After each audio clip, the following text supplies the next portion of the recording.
ओ बेपरवाह सजन। इस नावल को तहरीर किया है राहत जबीन ने। तुम्हारे उस जरियाब भाई की बात कर रही हूँ। हैं? उनका क्या कसूर? और कुछ तो खुदा का खौफ करो। हॉलीवुड का हीरो करार दो तो बंदा तस्लीम भी करे। पंजाबी फिल्म और वो भी विलन। तुम्हें पता है अजीम, वही सवाल आ गया। अगर वो मुझे पढ़ लेने देते तो। बाकी 4 सवालों का क्या हुआ? पमदर्द लहजा, मुतब्ज़म निगाहें। 3 तो मैंने लिख दिए और चौथा। उसने फाइल से पेपर खींचा। ये सवाल मुझे आता था मगर ये वहाँ नहीं था और अब ये पेपर में है, जबकि ये कमरा इम्तिहान में मुझे नज़र ही नहीं आया। हालांकि ये मुझे आता था। वही पेपर को पुराना पढ़ने की बीमारी। अजीम उसे देखता रहा जो फिर से रो रही थी और बार बार सवाल पढ़ रही थी। उसके होंठ फैले। उसने ज़ब्त की कोशिश भी की मगर दूसरे पल मुंह पर हाथ रखता पीछे को उलट गया। उसके कहकों से कमरा गूंजने लगा था।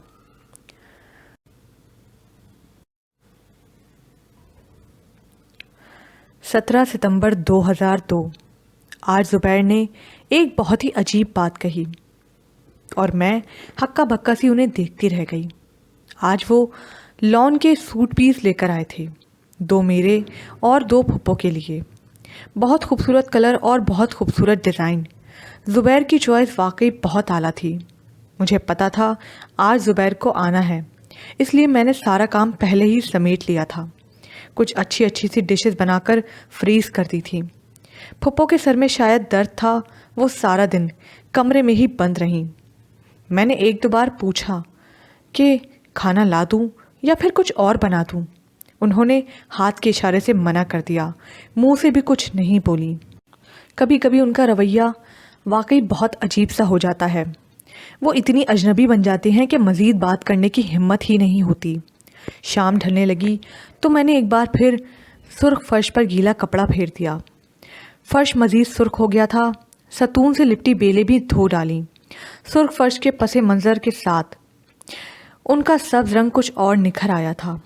ये बेल मेरी फरमाइश पर ज़ुबैर ने लगाई थी, बल्कि जब शादी के बाद मुझे पता चला कि ज़ुबैर मुझे अपने साथ नहीं ले जा रहे और मुझे यहीं गांव में फुप्पो के पास रहना होगा, तो मैं फितरी तौर पर परेशान और हिरासा हो गई थी। गांव का माहौल और फुप्पो का मिजाज। मगर मैं ज़ुबैर की मजबूरियां भी समझती थी। वो फुप्पो के इकलौते बेटे थे। फुप्पो उनके जाने के बाद बिल्कुल तन्हा हो जाते हैं और मेरा फ़र्ज़ है कि मैं उनकी तन्हाई बांटूं और उनका ख्याल रखूं। और अब तक मैं यही सोचती हूँ कि मैं ये सारे काम किस तरह करूं। वो तो घर में होती ही नहीं और जब होती हैं तो अपने कमरे में बंद। कभी दिल कड़ा करके पास जा बैठूं तो यूँ लगता है मैं दीवारों से बातें कर रही हूँ। उनके चेहरे के तासुरात इतने बर्फीले होते हैं कि फिर मुझे उठना ही पड़ता है। और अब मैं सोचती हूँ कि मेरा ख्याल कौन रखेगा, मेरी तन्हाई कौन बांटेगा। बात ना जाने कहाँ से कहाँ निकल गई। मैं तो उस दिन का जिक्र कर रही थी जब ज़ुबैर को आना था और वो बेल। हाँ, तब वो बेल वहाँ ज़ुबैर ने लगाई थी कि मैं कई बार उनसे कह चुकी थी कि घर में कुछ फूल पौधे तो होने ही चाहिए। जब मैं बहुत याद आऊँ तो इसे पानी देना और इससे मेरी बातें करना। उनके शरीर लहजे पर मैं चिढ़ सी गई। भला ये बेल उनकी नेमुल बदल हो सकती है? ये बेल उनकी नेमुल बदल नहीं थी, मगर उनके जाने के बाद मैं वाकई उससे बातें करने लगी थी। ज़ुबैर की बातें और बहुत सी ऐसी बातें जो मैं ज़ुबैर से भी नहीं कर सकती थी। चंद महीनों में ये बेल बहुत फैल गई थी और अब तो उस पर सफ़ेद फूल भी आने लगे थे। खैर, उससे फारिग होकर मैंने नहाकर वो पिंक सूट पहना जिस पर रेशम के फूल बने थे और मम्मी ने मुझे लेकर दिया था। हल्की लिपस्टिक, हल्की सी हमरंग ज्वेलरी पहनकर मैं तैयार हो गई थी। बहुत देर इधर उधर टहलने के बाद मुझे एहसास हुआ फुप्पो जाली के दरवाजे के अकब से बार बार झांक रही हैं। मुझे शर्म सी आ गई। ऐसी भी क्या बेताबी। मैं कमरे में आकर मैगज़ीन खोलकर बैठ गई और इंतज़ार करते करते ना जाने कब मुझे ऊँघ सी आ गई। शायद सारे दिन की थकावट का असर था।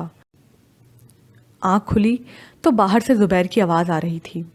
अरे, ये कब आए? मैं हड़बड़ा कर उठी। बाल उलझ से गए थे। जल्दी जल्दी ब्रश करके चेहरे पर मुस्कुराहट सजाती बाहर आ गई। ज़ुबैर शिकंजबीन पी चुके थे, जो कि मैं बनाकर फ्रिज में पहले ही रख गई थी। खाली जग सामने पड़ा था। अस्सलाम वालेकुम, मैंने आहिस्तगी मगर खुशदिली से कहा। वालेकुम अस्सलाम। ज़ुबैर ने नज़र भरकर मेरी तैयारी को देखा, मगर चेहरा संजीदा ही था। खाना लगाऊं? नहाकर खाऊंगा। मैं फुप्पो के पास बैठ गई। चारपाई पर कुछ सूट पड़े थे।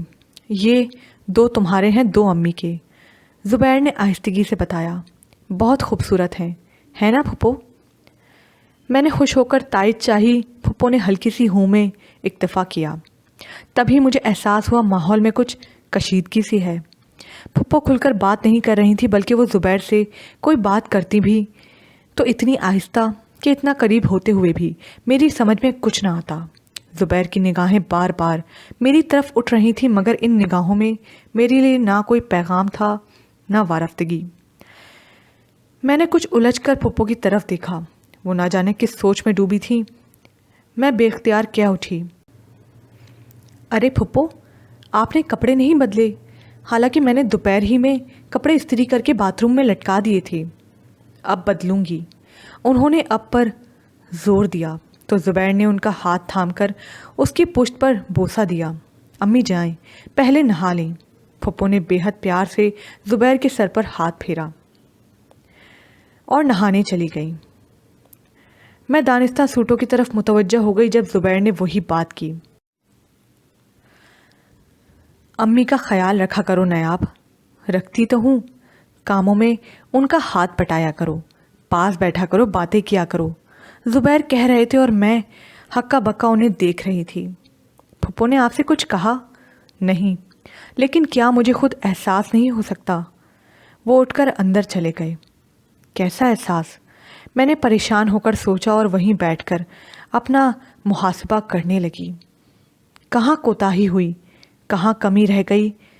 ऐसा क्या हुआ कि ज़ुबैर ने ये सब कहा?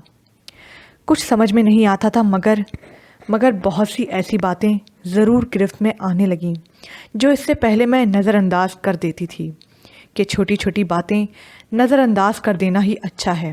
मगर अब इस लम्हे बहुत कुछ समझ में आया था। अरे मैं अहमक ही रही। इतना अरसा ये भी ना समझ सकी कि जब मर्दों के घर आने का वक्त हो तो चेहरे पर थकन और मिलगिलजे लिबास में ख़ुद को बेहद मसरूफ़ साबित करना चाहिए। और समझ भी कैसे सकती थी, मैंने तो मम्मी को हमेशा सच सवर कर पापा का इस्तकबाल करते देखा था, और पापा का वो शरीर सा अंदाज़। सारी थकन उतर गई। जिस दिन ज़ुबैर के आने का वक्त होता, मैं साफ़ सुथरे लिबास में खुशबू में बसी उनकी मुंतज़र होती और इतना गौर भी ना किया कि सारा दिन फारिग रहने के बाद पप्पो को ऐन उस वक्त कोई ना कोई काम क्यों सूझ जाता था। मगर ज़ुबैर तो देखते थे, वो जब भी कर आते माँ थकन ज़दा चेहरा लिए मसरूफ़ नज़र आती। कभी सीढ़ियाँ धोती, कभी बर्तन, तो कभी कोई ना कोई कपड़ा सर्फ में भिगोए। और यकीनन वो दिल ही दिल में ममनून हो जाते होंगे कि उनकी बीवी शहर की है और ऐसे कामों की आदी नहीं। और माँ ने अपनी बहू का बहुत ख्याल रखा है। अगर कभी दबे लफ्ज़ों में मुझसे कहा भी तो मैं समझी बस यूं ही ताकीद के लिए कह देते हैं। और अगर अब मैं उनसे ये सब कहूँ तो क्या वो मेरी बात का यकीन कर लेंगे? इससे आगे बस कुछ आड़ी तिरछी लकीरें खींची गई थीं। शाबी के पेपर ख़त्म हुए तो जहाँ उसने सुख का सांस लिया था, वहीं बाकी सब घर वालों ने भी शुक्र का कलमा पढ़ा। शाबी इस बात पर अड़ी फिर रही थी कि बाकी के सारे पेपर्स खिलाफ तवक्को अच्छे हो गए हैं। सुबह जल्दी उठने की आदत तो थी ही, अजीम को लेकर टहलने के लिए निकल जाती। वापसी पर नाश्ते की जिम्मेदारी नजमा ने उसी के सुपर्द कर दी थी कि बेटियों के सारे लाड उठाने के साथ साथ बहुत शुरू से उन्हें घरेलू कामों में भी लगाए रखती थी। नाश्ता बनाकर सबको देने के बाद वो टीवी के सामने विराजमान हो जाती। नाश्ता करती, अखबार चाटती, मूड होता तो मुलाजमा के सर पर खड़ी होकर सफाई करवाती, वरना चैनल बदलती रहती। मुलाजमा के ऐश होते सायरा दोपहर के खाने की तैयारी करती तो सब्ज़ी भी यहीं काटी जाती, बातें भी होती और टीवी भी देखा जाता। उसकी बातों में सादगी और बेसाख्तगी होती। सायरा तो मुस्कुराती रहती और दिल ही दिल में सोचती, काश जुनैद मान जाता तो ये चहकती बुलबुल इसी आंगन की रौनक बढ़ाती रहती, मगर जुनैद को वो बेवकूफ़ लगती थी। हालांकि वो ज़रा लाओबाली थी। कुछ उम्र का तकाजा था, कुछ लाड प्यार की वजह। चंद साल गुजरते, जिम्मेदारी पड़ती तो मिजाज में खुद ब खुद तब्दीली आ जाती। मगर इन लड़कों को कौन समझाए, दिलों में छुपे खुलूस और मोहब्बत नहीं जांचते। उन्हें तो बस चपड़ चपड़ बातें करती लड़कियां चाहिए, चाहे आते ही घर वालों को कोने में लगा दें। वो दिल महसूस कर रह जाती।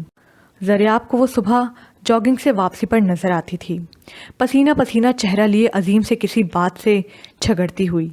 फिर टीवी के सामने चाय का कप हाथ में लिए सायरा को ड्रामे की पिछली किस्त का खुलासा बावाज़े बुलंद सुनाती।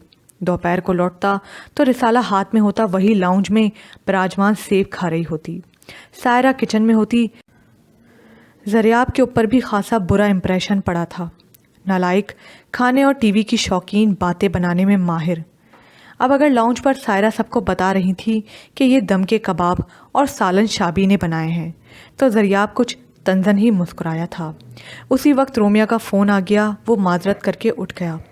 सायरा ने खासी तशवीश से उसे देखा था। फिर नजमा से भी जिक्र किया था। परेशान तो वो भी हुई थी। रोमिया और ज़रियाब में जितनी तेज़ी से दोस्ती परवान चढ़ी थी, सारे ख़ानदान में चैमा गोइयाँ शुरू हो गई थीं। 22 सितंबर 2002। तुम कुछ परेशान हो रुबाब। मैं ये जुमला सुनकर ज़रा सा रुक गई। आज बहुत दिनों के बाद ज़ुबैर को मेरा चेहरा पढ़ने की फुर्सत मिली थी। नहीं तो फिर चुप क्यों हो? अम्मी ने कुछ कहा? ऐसी तो कोई बात नहीं। मैं वार्डरोब से कपड़े निकालकर बैग में भरती रही। शायद तुम मेरे साथ खुश नहीं हो। ना जाने ज़ुबैर को ये ख्याल क्यों आया था। मैं ठिठक सी गई और बेख्तियार पूछने लगी, ये आपसे किसने कहा? तुम्हारे रवैये ने। उन्होंने अकब से आकर दोनों हाथ मेरे कंधों पर रख दिए। मेरे रवैये को क्या हुआ है? मैंने पलटकर कदरे हैरत से पूछा, तो वो बेख्तियार मुझ पर झुक गए। इतनी नाजुक सी हो, पर दिल गोया पत्थर का पाया है। आप तो बस यूं ही कभी तो अपने दिल की बात बता दिया करो। अब तो आप जा रहे हैं। वो भी मेरे लहजे की उदासी महसूस कर गए थे। इसलिए उदास हो? मैं खामोशी रही तो वो झिंझला से गए। एक तो मैं तुम्हें समझ नहीं पाता कि मामी ने तुम्हारी तरबियत किस तरह की है। मजाल है कि कभी कोई बात खुलकर बताओ। उदासी है तो तुम्हारे अंदर बसती है, परेशान हो तो गुमसुम हो जाती हो। खुशी का अंदाज़ा महज तुम्हारी एक मध्यम मुस्कान से होता है। यार, खुलकर कहा करो, खुलकर हंसा करो। सर्दियों की बारिश की तरह बस किनमिन किनमुन होती है। कभी तो सावन का बादल हो जाओ, कभी तो खुलकर सैराब करो। वो झिंझलाकर कहते कहते शौक हो गए। मेरा मिजाज ही ऐसा है। मेरे लहजे में बेबसी थी, तो बदलो इस मिजाज को। उदास हो तो कहो तुम उदास हो। इससे क्या होगा? शायद तुम्हें साथ ही ले जाऊं, तो फिर मुझे साथ ही ले जाएं। वो जो बहुत ही लाइट से मूड में थे, मेरे संजीदा लहजे पर ठिठक कर देखने लगे। क्या तुम्हें यहाँ कोई प्रॉब्लम है? मैंने बड़ी मायूसी से नफ़ी में सर हिलाया था। अब उन्हें और क्या क्या बताती कि इस बार उनका जाना मेरे अंदर कितनी गहरी उदासी बो रहा है। मुझे लगता है मैं अंदर से खाली हो रही हूँ। और वो कह रहे थे, मैं जानता हूँ रुबाब, अम्मी की नेचर ज़रा और तरह की है। उनका रवैया तुम्हारे साथ रवायती सास वाला है।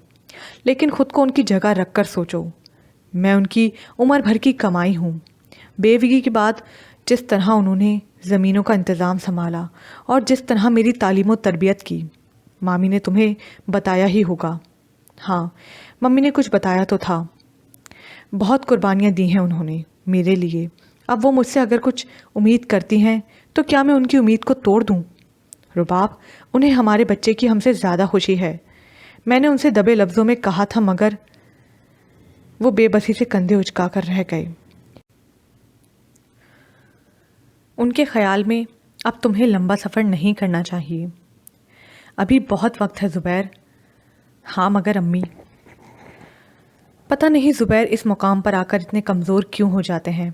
मैं उसको समझ नहीं पाती। और ज़ुबैर कहते हैं, جب تمہارا بچہ تمہاری گود میں آئے گا تب تم اس جذبے کو سمجھ سکو گی۔ شاید وہ ٹھیک ہی کہتے ہوں۔ جانے سے قبل انہوں نے وعدہ کیا تھا کہ وہ ہر ہفتے فون کریں گے۔ ایک تو تایا جمیل کے گھر فون سننے جانا مجھے بالکل اچھا نہیں لگتا۔ میں نے فون لگوانے کی بات کی تو پھپھو نے تڑک کر کہا تھا، کم از کم تم اس گھر کو بدلنے کی کوشش مت کرو۔ زبیر نے میرا ہاتھ دبا کر چپ رہنے کو کہا۔ وہ چلے گئے ہیں اور میرا کمرہ کتنا ویران اور سونا لگ رہا ہے، بالکل میرے دل کی طرح، اور مجھے ابھی سے ان کے فون کا انتظار رہنے لگا ہے۔ پاگل ہوں نا، ابھی تو وہ راستے میں ہوں گے۔ سائرہ بہت دنوں سے محسوس کر رہی تھی نجمہ کچھ چپ چپ سی ہیں۔ اس وقت بھی مٹر چھیلتے چھیلتے نہ جانے کس سوچ میں ڈوبی ہوئی تھی۔ اتوار کا دن تھا، اس لیے لاؤنج آباد تھا۔ لڑکیاں ٹی وی لگائے اپنی سرگرمیوں میں مگن تھیں، باتیں بھی ہو رہی تھیں، رسالے بھی کھنگالے جا رہے تھے۔ سائرہ بھی سبزی وہیں لے آئی تھیں۔ کچھ پریشان سی لگتی ہو۔ خیریت؟ ہاں خیریت ہی ہے۔ اسکول تو ٹھیک جا رہا ہے؟ ہاں بس یوں ہی، لگتا ہے تھکنے لگی ہو۔ تھکن کیسی؟ سائرہ نے حیرت سے انہیں دیکھا۔ بہت بھاگوان ہوتی ہے وہ عورت جسے اپنے شوہر کے ہاتھوں قبر کی مٹی نصیب ہو۔ انہوں نے ایک سرد آہ بھری۔ نجمہ تمہاری طبیعت تو ٹھیک ہے نا؟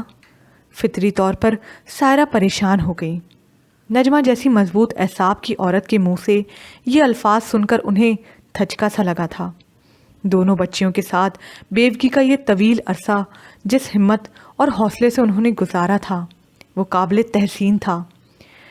ارے تم تو یوں ہی گھبرا گئیں سائرہ، میں تو یوں ہی کہہ گئی۔ رباب یاد آ رہی ہے؟ ہاں، دھیان تو سارا اسی کی طرف لگا رہتا ہے، اس کی حالت جو ایسی ہے۔ سوچتی ہوں اسے جا کر لے آؤں۔ کل زبیر کا فون آیا تھا، رباب اس کے ساتھ نہیں جا رہی تھی، اور وہ اپنی نند کے مزاج سے اچھی طرح واقف تھیں، اسی لیے پریشان سی ہو گئی تھیں۔ سوچنا نہیں ہے ممی، بس لے آئیے گا۔ کتنا عرصہ ہو گیا ہے انہیں یہاں آئے ہوئے، لگتا ہے بھول ہی گئی ہیں۔ شاداب کے کانوں میں آواز چلی گئی تھی۔ ابھی 3 ماہ پہلے ہی تو آئی تھیں، سائرہ نے کہا۔ 3 ماہ کم ہوتے ہیں آنٹی، اور صرف 2 دن کے لیے۔ اللہ کرے اسے وہاں اتنی محبت ملے کہ وہ سچ مچ ہمیں بھول جائے۔ سائرہ مسکرائیں۔ خوامخواہ ہی، اگر ایسا ہوا تو میں ان سے خوب لڑوں گی۔ فضا اچھل پڑی۔ مجھے تو اس بات کی خوشی ہے کہ چند ماہ کے بعد ہم خالہ بن جائیں گے، کتنا مزہ آئے گا۔ مریم کی انگلیوں میں ننھے منھے وجود کو گدگدی کرنے کی خواہش جاگی۔ وہ تو بچوں کی دیوانی تھی، اور ممی نانی بن جائیں گی۔ اتنی ینگ سی نانی کیسی لگیں گی؟ شاداب نے ان کے گلے میں باہیں ڈال دیں۔ فضول مت بولو، وہ ذرا سا مسکرائیں۔ ممی اگر پھپھو نے رباب کو نہ آنے دیا تو؟ شابی نے خدشہ ظاہر کیا۔ تو ایسی صورت میں کیا کر پاؤں گی؟ زبردستی لے آئیے گا۔ فضا کی سوچ اسی کی طرح لاؤبالی تھی۔ ہو سکتا ہے وہ چاہیں کہ پہلا بچہ وہیں پیدا ہو۔ ممی نے اس کی بات پر توجہ نہیں دی تھی۔ خوامخواہ ہی، سائرہ نے دخل دیا۔ پہلا بچہ ہمیشہ ماں کے گھر میں ہی ہوتا ہے، یہی رسم ہے۔ پتہ نہیں وہاں رباب کا کوئی خیال بھی رکھتا ہوگا یا نہیں۔ ایسا کیوں سوچتی ہو شابی؟ وہ کوئی غیر تو نہیں، تمہاری پھپھو کا گھر ہے۔ اتنی پراؤڈ سی تو ہیں پھپھو۔ شابی نے منہ بنایا۔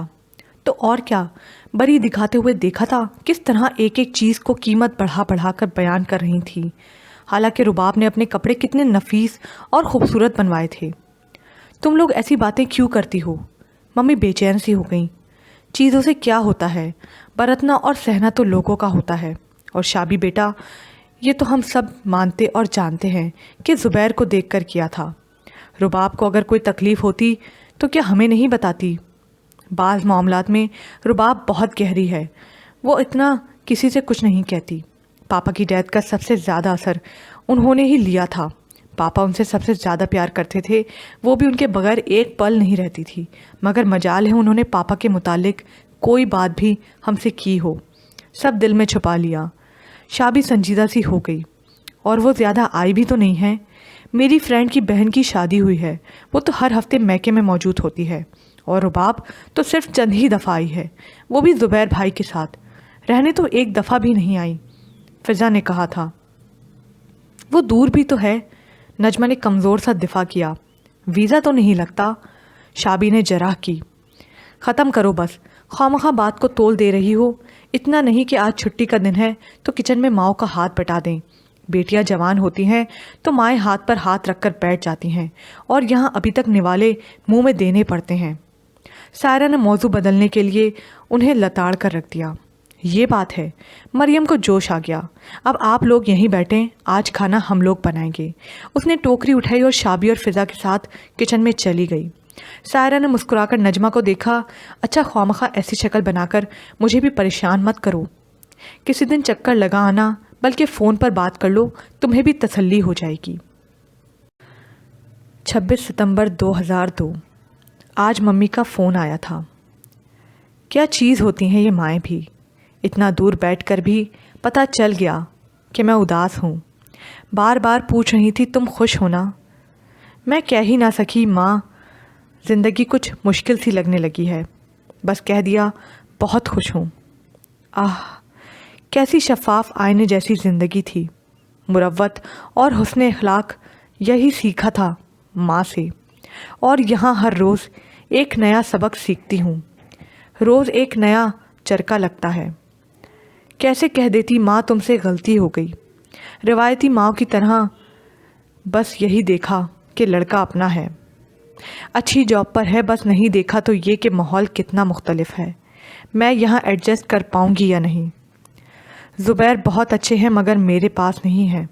تب تو پھپھو ایک ہی بات کہتی تھی، جہاں زبیر جائے گا رباب بھی وہیں جائے گی، اور ماں تم بھی ان کی باتوں میں آ گئی۔ کس ساس کے دل میں اتنی گنجائش ہوگی کہ اپنی بہو کو اتنے عیش کروائے۔ مجھے یہاں رہنا برا نہیں لگتا، یہ میرے زبیر کا گھر ہے، مگر پاؤں بھر زمین بھی تو ملتی۔ میں تو اس گھر میں اجنبی کی طرح رہتی ہوں، وہ اس گھر کو میرا گھر نہیں بنا سکیں، تو مجھے اس گھر کا ایک فرد ہی تسلیم کر لیں۔ مجھے تو یہاں اس بات کی بھی اجازت نہیں کہ میرا انڈا کھانے کو جی چاہتا ہے تو میں اپنے لیے انڈا ہی بنا لوں۔ یہ گاؤں ہے، اور میں حیران ہو کر گاؤں کے لوگوں کی وہی مخصوص سادہ فطرت اور معصومیت ڈھونڈتی ہوں جس کے بارے میں بہت سنا اور پڑھا تھا۔ یہاں کے لوگ بہت فارغ ہیں، اور ہر کوئی طنز کے تیر چلانے کا عادی۔ میرے ہر عمل کو اپنی اپنی ذہنیت کے مطابق پرکھا جاتا ہے، میری ہر حرکت پر نظر رکھی جاتی ہے، اور پھر آپس میں تذکرے خسر پھسر۔ جھاڑو دیکھی ہے کس طرح پکڑی ہے، نمبرداروں کی بہو تو سوئی رہتی ہے۔ گھڑی بھر کا آرام بھی جرم ہو گیا ہے۔ ایک تپتی دوپہر میں میرا دل پیپسی پینے کو چاہا، اور میں نے ایک بچے کے ہاتھ منگوا بھی لی۔ گھڑی بھر میں 10 عورتوں نے آ کر پوچھا، کوئی مہمان آیا ہے؟ نہیں تو ابھی سوڈے کی بوتل، وہ تو خالہ میں نے پی تھی۔ اپنے گھر میں 10 بوتلیں پی جانے والی رباب جب انہیں حیرت سے بتاتی تو ان کی آنکھیں کھل جاتی۔ ذرا سی دیر میں یہ بوتل پورے گاؤں میں نشر ہو جاتی۔ نمبرداروں کی بہو سوڈے کی بوتل، ہاں بھائی شہر کی جو ہوئیں، اور شہر والیوں کے چسکے، ورنہ ہوتا کیا ہے ان بوتلوں میں سوائے نری گیس کے، معدے کا بگاڑ۔ یہ 10 روپے کی بوتل تو میرے لیے الزام ہی بن گئی ہے۔ کوئی اور ہوتی تو شاید ایسی باتوں کو خاطر میں بھی نہ لاتی، مگر ممی، میں پریشان ہو جاتی ہوں، وہ بات ہی چھوڑ دیتی ہوں، پھر بھی پتہ نہیں چلتا کب کہاں کیا ہو رہا ہے۔ میں کسی سے ہنس کر بات کر لیتی ہوں تو پھپھو کو اعتراض ہوتا ہے، ان کمیوں کو منہ نہیں لگاتے، سر پر چڑھاتے ہیں۔ نظر انداز کروں تو لوگ مغرور کہتے ہیں۔ میں ابھی تک پھپھو کی ڈبل کراس والی عادت کو نہیں سمجھ پائی، اور وہ رفت ہے نا، وہ سلیم چچا کی بیٹی، وہ کس مزے سے کہتی ہے۔ اسی لیے تو میں کہتی ہوں صرف تعلیم ہی کافی نہیں ہوتی، تربیت بھی ضروری ہے، اور وہ بھی وہ جو ہماری مائیں کرتی ہیں، شوہر کو قابو، نندوں کو ٹھکانے لگانے اور ساس کو ناکو چنے چبوانے کی۔ اور آپ صدا کی بزدل، فوراً ڈر جانے والی، اسی لیے تو یہ حشر ہو گیا ہے آپ کا۔ جس دن لاہور سے آئی تھی تو چودھویں کا چاند کی طرح چمکتی تھی، اور اب جملہ ادھورا چھوڑ کر وہ مایوسی سے سر ہلانے لگتی۔ میں نے آپ کی تربیت کی لاج رکھنے کی کوشش کی ہے، اس ماحول کو اپنانا چاہا ہے۔ مجھے توے پر روٹیاں پکانی نہیں آتی تھیں، مگر میں نے گندم کی کٹائی اور کپاس کی چنائی کے موسم میں بلا مبالغہ 100 روٹیاں پکائی ہیں۔ ماں، تم میرے ہاتھ دیکھو تو کبھی یقین نہیں کرو کہ یہ تمہاری رباب کے ہاتھ ہیں۔ ماں، میری کمر میں بہت درد ہوتا ہے اور کوئی نہیں کہتا۔ رباب، ذرا دیر کو آرام کر لو۔